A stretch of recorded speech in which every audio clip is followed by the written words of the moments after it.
Nous passons au prochain sujet, les dommages techniques et économiques et moraux consécutifs donc au brouillage de ces fréquences de radio.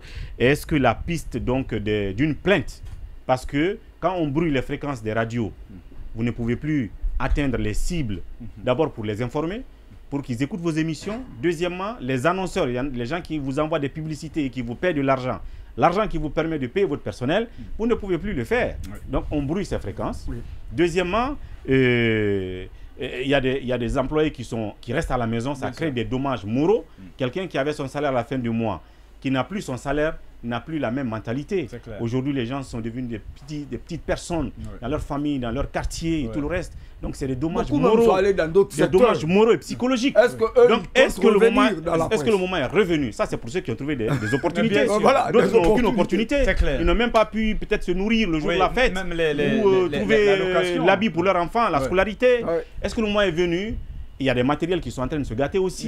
Est-ce que le moment est venu de porter une plainte contre l'État, même si le procès ne se tient pas sous ce régime, pourvu que l'action judiciaire soit entamée? Est-ce que vous êtes de ce point de vue-là? C'est ce qu'il faut d'ailleurs dire à l'ARPT et même à ce gouvernement-là. C'est que on a de l'argent en banque comme ça.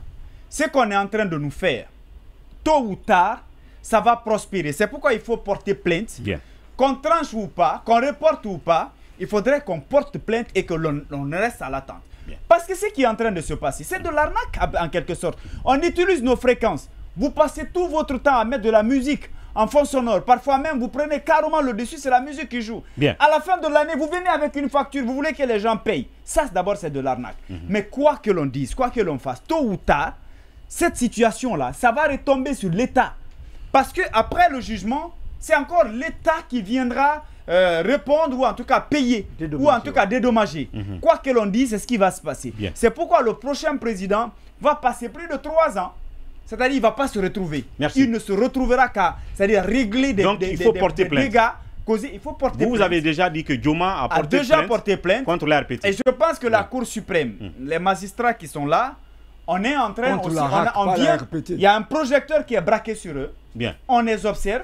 Le 18, ils vont se prononcer. Et on verra. Il y a le droit et la volonté, on verra ce qui va être dit. Nous avons Sekou Jamal Pendessa, il est le secrétaire général du syndicat de la presse privée et publique de Guinée. Camarade Sekou Jamal Pendessa depuis Bokeh, sinon il serait avec nous en studio ici. Pendessa, bonsoir. Bonsoir Ouri, bonsoir à toute l'équipe. Camarade, salut. Salut. Alors, permettez-nous, camarades, qu'on fasse que 1 minute 30 secondes pour votre intervention. Nous manquons énormément de temps. Et la question, c'est en ce qui concerne les dommages économiques et moraux que ce brouillage et ces restrictions ont causé aux médias, entre autres conséquences, la perte de l'emploi, donc du salaire de ces employés qui sont syndiqués dans votre équipe.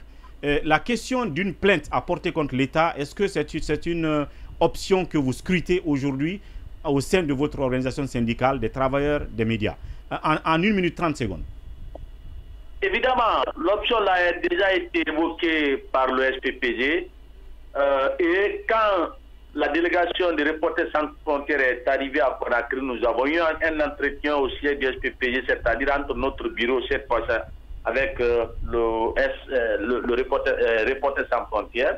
La question a été remise sur table et heureusement, nos partenaires y sont favorables et sont même en train d'examiner la possibilité d'apporter ce qu'on appelle aide juridictionnelle.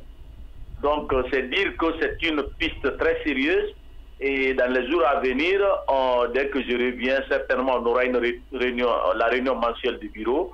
Et si dans les différents comptes rendus on se rend compte qu'il y a eu une certaine évolution, on va contacter Reporters sans frontières pour dire que de notre côté nous sommes prêts. Et nous attendons que l'aide que vous pouvez nous apporter pour enclencher une dynamique. Parce que, au-delà des pertes financières, il y a des gens qui ont perdu leur dignité. Il y a des femmes enceintes, je vous l'ai dit l'autre fois. Et je vous dis qu'il y a des femmes enceintes et ça se multiplie. Moi, on m'a encore notifié la semaine dernière, une autre m'a contacté qu'elle est enceinte.